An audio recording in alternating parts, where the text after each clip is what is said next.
When I left the Juilliard school and actually started to play the synthesizer, I was, of course, going crazy with the stuff and turning lots of knobs and just experiencing the whole world of sound in a new way. And it actually taught me a lot about music and a lot about just sound color.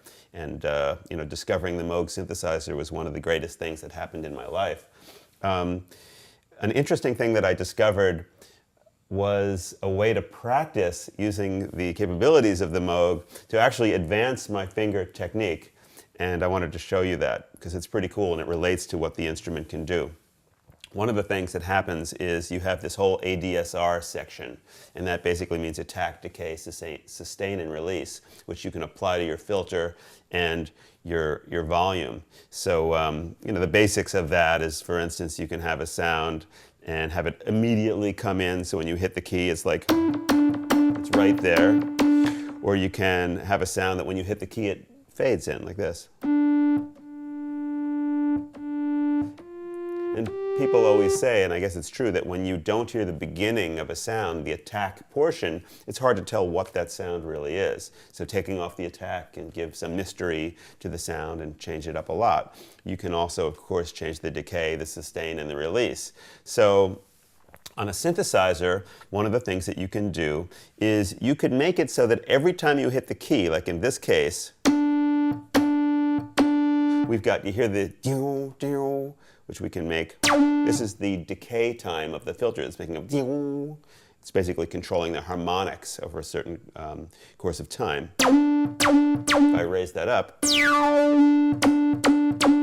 So what I do is that I'm able to practice bringing in the decay time or just keeping it smooth, because what will happen is if I play legato, the first note that I play will use the decay time, but then as long as I play legato, it will go with the sustain time. So I'm not re-attacking the sound. So kind of like this. And I'm playing legato. Now, if I play detached, lifting up even the slightest bit between the keys, I get this. And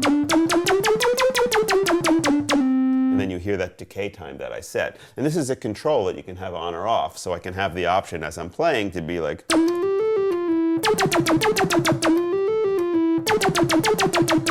So back to the practicing element. So what I would do is I would set on my mini Moog, I would set a quick decay, and I'd set it so that it did not re-attack the envelope, which is the ADSR, unless I lifted up my finger. So I would practice scales. I'd be like playing, you know.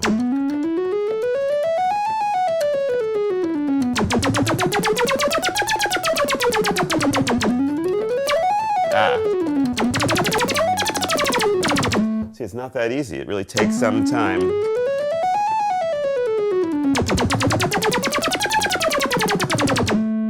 So I recommend that to all of you. If you have a synthesizer at home, if you have a Moog synthesizer, set the decay time so when you hit a note, you've got something that you hear. And I mentioned resonance before, that the amount of that kind of animated sound is controlled with the filter resonance. If I turn that down, you get more of the pure tone. But to hear the decay, I have that turned up.